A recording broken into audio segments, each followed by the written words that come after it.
On the early evening of May 7, 2008, in the small town of Kosovo in southeast Europe, a 65-year-old woman named Zeana Tamelkoska was doing housework in the kitchen of her apartment.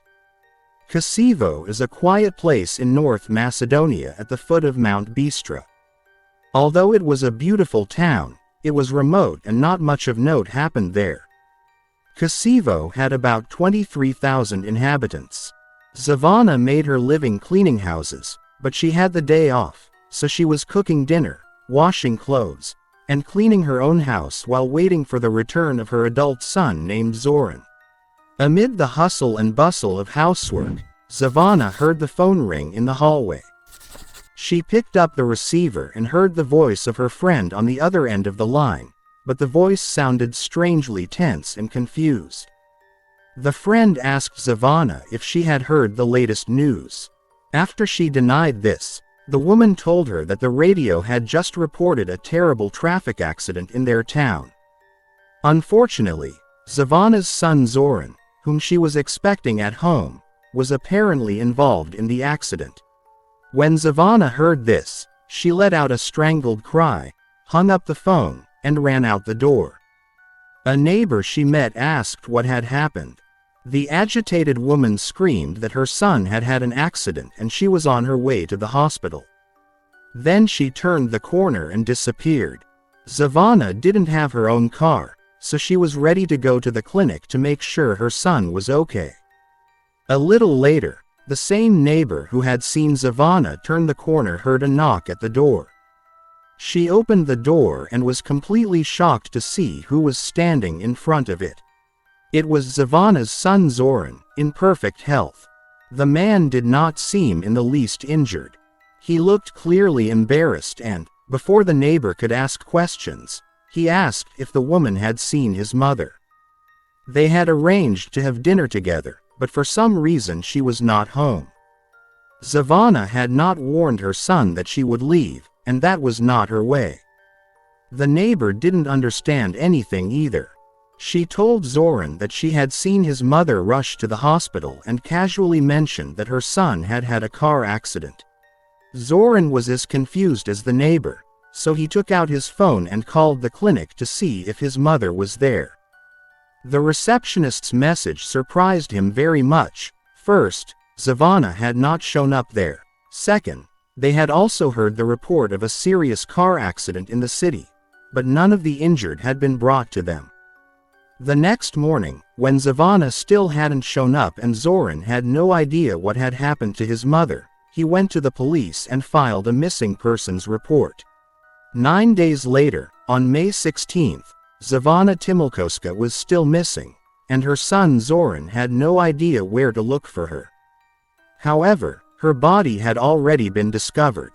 This information had not yet been made public because the body was badly mutilated, wrapped in plastic wrap, tied with wire, and dumped in an illegal landfill near the city's soccer stadium. Additionally, the woman had been abused with various objects. However, the police's initial investigations revealed that the deceased was a poor elderly cleaning woman who had no enemies. The investigators could not understand why she became the victim of such a brutally obvious and intimate crime. Later that day, a 56-year-old reporter named Vlado Taneski, who lived near the house of the missing woman, received the news. He received a call from one of his informants at the police station who told him that Zeana had just been found, and unfortunately, the woman was dead. The informant told Vlado that during a search of the body, her valuables were found with the victim. So the version of a botched robbery was immediately ruled out. Taneski thanked his informant for the information and leaned back in his chair to gather his thoughts. Vlado, unlike his informant, was not so shocked but suspected something was wrong. He felt that something didn't add up. Perhaps Zeana really did seem like a poor elderly cleaning lady with no enemies, but in reality, this woman might have been leading some kind of secret life, which is why she was attacked. Or she had stumbled upon something she wasn't supposed to see, and that was why she was killed. The reporter felt that he had to get involved in this investigation. Vlado Taneski had a reputation in the city as a very professional, aggressive, and fearless reporter. He had no problem diving headfirst into tangled dark stories that might involve corruption or abuse of power, and always got to the bottom of things. Again and again, he published articles in which he criticized the government, the police, and anyone in power. Because Vlado had behaved this way throughout his 30-year career, he received many death threats. Although the story about the death of Zeana Timilkowska could once again embarrass him before the authorities, he felt it was his duty to investigate the case and get to the bottom of it. Determined, Vlado grabbed his notebook and pen and went out the door. He made his way to the house of the dead woman to speak with her son. Just a few minutes later, Vlado and Zoran were sitting in the kitchen, talking about what had happened. The man told the reporter how he had come home that evening and not found his mother. While Zoran was talking, Vlado took many notes and asked many additional questions. By the end of the conversation, the reporter had already put the facts together in his mind and realized that he had a pretty good theory about what had actually happened to Zeana. The reason for this was that Zoran's mother made her living cleaning other people's houses. Vlado needed a few days to piece together the whole story. He had to go out and interview dozens of people in the neighborhood. Finally, on May 19th, just 3 days after Zeana's death, Vlado Taneski published a sensational headline in the newspaper: "A serial killer lurks in Kosovo too." In the article, Vlado wrote that the gruesome death of Zeana Timilkowska was probably not an isolated case. It was connected to the deaths of 2 other victims. All 3 women had a similar appearance and age and worked as cleaners. This is why, during the conversation with Zoran, when he described his mother, how she looked, and what she did, Vlado remembered the other 2 victims and put all the facts together, finding the following similarities. One of the victims was 64-year-old Mitra Simeonowska, who disappeared in November 2004 while shopping at a supermarket. Her body was discovered only in January of the following year. The elderly woman was found wrapped in a plastic bag. She was wearing only a dark sweater. Additionally, she was forced into sexual intercourse, beaten, and strangled with a telephone cable. The pathologist determined that Mitra had been dead for several months when the body was found. The other victim was 56-year-old Lubita Likowska, who was murdered in November 2007. Her body was found in an abandoned landfill in the woods. She was abused, and the perpetrator also used a telephone cable. He dismembered her body and disposed of it in black garbage bags. Vlado's story was shocking information for the residents of the small town, who learned that a serial killer was roaming their quiet streets. The article was also scandalous because the author once again criticized the police involved in these investigations. 2 young men who were already under investigation were accused of the first crime, but their involvement could not be proven. The second incident occurred when the 2 suspects were already behind bars, making their involvement doubtful. The police officers reacted skeptically to the criticism directed at them but couldn't help recognizing that Vlado had managed to uncover many new details in the 3 cases, and it indeed painted the picture of a serial killer who linked all 3 cases together. So, the police essentially began investigating a new case based on Vlado's story, connecting the deaths of the 3 cleaners. At the same time, the reporter noticed that he was being followed. Whatever he did in the city, whether he spoke with witnesses or searched for new information for his articles, there had to be a policeman somewhere watching him from a distance. Taneski suspected that his outburst against the police would not go unnoticed and that he would inevitably face some kind of backlash from the police. The reporter had come to terms with the fact that he would be watched and that they might try to intimidate him, but that didn't bother him because he was doing his job, and his story was true and based on facts. In early June, about 2 weeks after Zeana Timilkowska's body was found, the police had narrowed down the circle of suspects to just 3 people. Originally, there had been hundreds. They believed they were close to finding and arresting the potential perpetrator. The surveillance of the journalist continued, but the authorities never publicly discussed the case of the serial killer in the small town of Kosovo and said nothing about it. It got to the point that all 3 cases were published in the Criminal Chronicle of various publications in Macedonia. Vlado's notes served their purpose. The locals began to suspect that Vlado was right in his judgment about the poor work of the investigators. On June 20, 2008, the editor of the newspaper where Vlado worked received a call from a police officer with the confidential information that the authorities were about to make an arrest in the case of the triple murder of elderly cleaning women. Immediately after the call, the editor called Vlado to inform him of this news. However, Vlado did not answer the phone, which was very strange. Even more surprising for the editor was that the officer had called him and not the man who had actually pushed the authorities to further investigate. Apparently, the criticism of them had struck a nerve, and the police had deliberately ignored the scandalous reporter. While contemplating this, the editor kept calling Vlado, but he still did not answer the phone.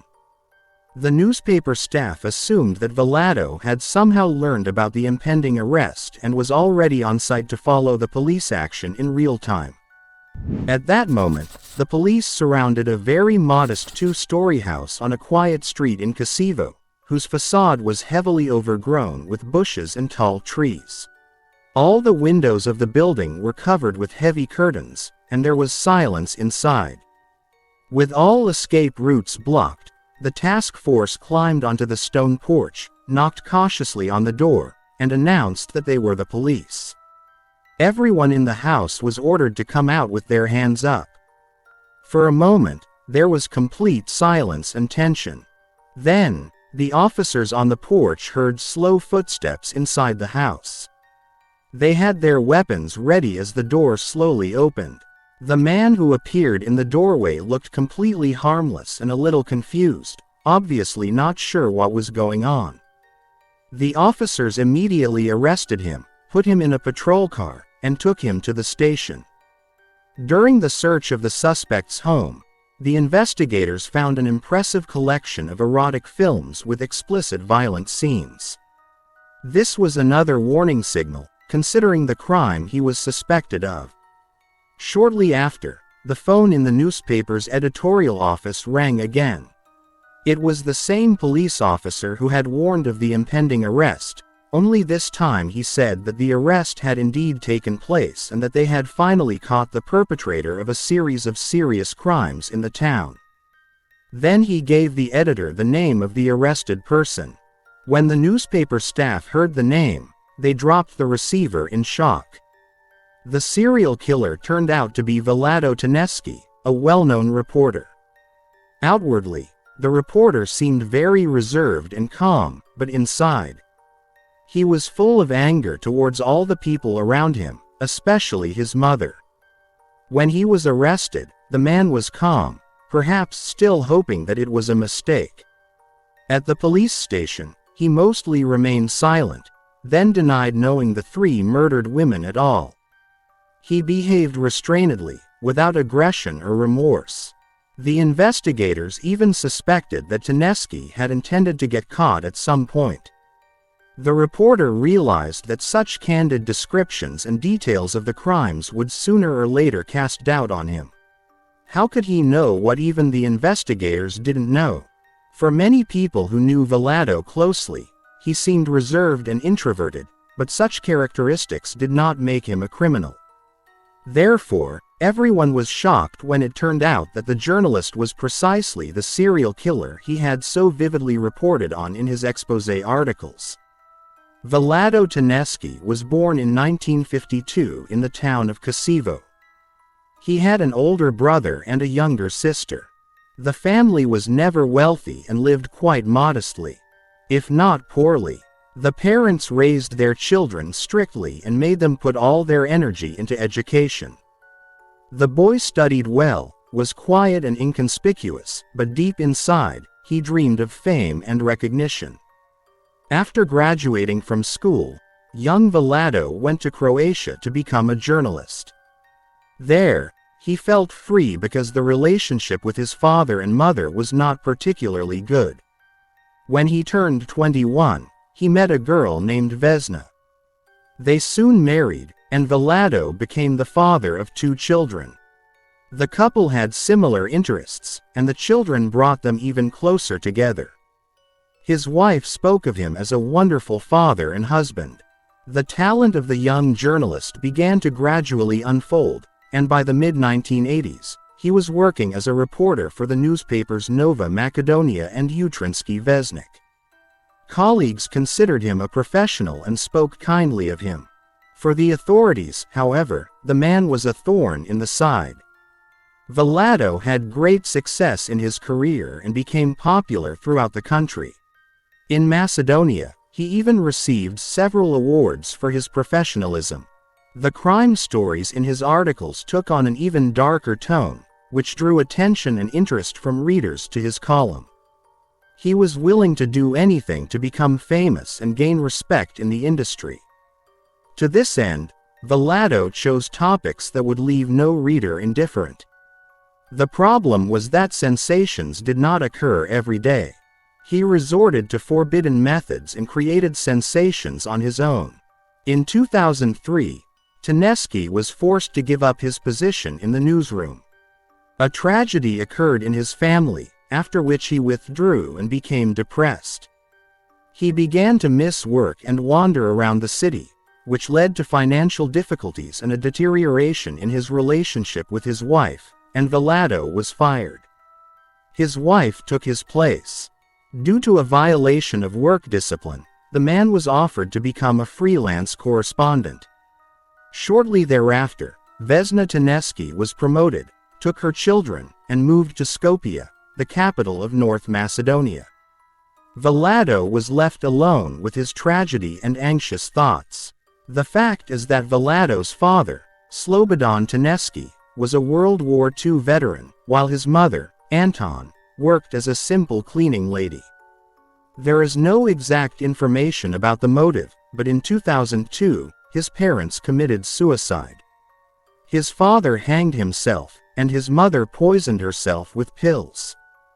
Due to these events, Vlado's life turned upside down overnight. The man blamed his own mother for all his problems, portraying her as a cruel tyrant with a terrible character. According to available data, the woman treated her son very poorly in childhood, beating and humiliating him. It is possible that the relationship with his mother had a strong influence on the perpetrator's psyche. Since it was impossible to take revenge on his deceased mother, Vlado became obsessed with the idea of deciding the fate of people who resembled her. He randomly chose women who worked as cleaning ladies, all around the same age and appearance, plump, smiling brunettes with a kind-hearted look. 3 of Vlado's victims were Mitra Simeonowska in 2004, Lubita Likowska in 2007, and Zeana Timilkowska in 2008. All these women knew Vlado's mother personally. Therefore, he used this connection to gain the trust of each of them. Initially, he studied their work schedules, followed them, and chose the right moment to attack. When the right moment came, Vlado lured the victims onto the street, followed them into a dark alley, and took them to an unknown location with the help of his personal acquaintance. After the murder, Vlado usually visited the homes of the victims' relatives under the pretext of wanting to find out details about the disappearance of the women. He expressed his condolences and asked them to tell him how they were doing when they were still alive. He later used the information he obtained in his articles. All 3 women were found half-naked in black plastic bags, obviously abused, beaten, and strangled with a telephone cable. DNA was found on the body of one of the victims, but no matches were found in the database. In his revealing article, Vlado lied about a number of pieces of evidence to confuse the police. For example, he mentioned a witness who allegedly saw Zeana get into a car with two men before her disappearance. Vlado was also the one who reported on the radio that Soren Timilkowski was involved in a terrible car accident. At that moment, the woman, in her desperation, ran out of the apartment. At that moment, she could believe anything she was told, and that was exactly what Vlado wanted. He personally called the news editor and told him about the car accident. Since Vlado had previously worked at the radio station, they believed him and did not check the facts but simply aired the news. In reality, it was all a deliberate trap by Vlado to lure Zeana out of the apartment. Finally, he was caught referring to certain details in his articles that the police had withheld from the public. This happened when the police had not yet even received the results of the autopsy.